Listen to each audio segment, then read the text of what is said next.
મિત્રો, ગિરનારની ગિરિકંદરાઓમાં જ્યારે હર હર મહાદેવના નાદ ગુંજે છે અને ભવનાથની તળેટીમાં ભભૂતિધારી સાધુઓ ઉતરે છે ત્યારે આખી અવધપુરી શિવમય બની જાય છે. આ વર્ષે સરકારે ભવનાથ શિવરાત્રી મેળાને મિની કુંભ જાહેર કર્યો છે, જેના કારણે આસ્થાનો મહેરામણ બમણા વેગે ઉમટી પડ્યો છે.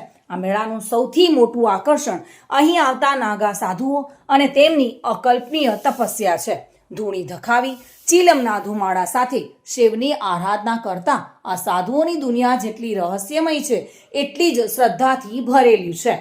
જો કે આ સાધુ આપ જોઈ રહ્યા છો સ્ક્રીન પર કોણીના ભાગેથી શ્વાસ ખેંચીને ચીલમ સળગાવી રહ્યા છે, ત્યારે આ ભવનાથના મેળામાં 3 યુનિક જેટલા નાગા સાધુઓ જોવા મળ્યા હતા, જેમાં એક કોણીના ભાગેથી શ્વાસ ખેંચીને ચીલમ સળગાવે છે, ત્યારે એક 11,000 રુદ્રાક્ષમાંથી બનેલા 15 કિલોના મુગટ ધારણ કરેલા જોવા મળી રહ્યા છે.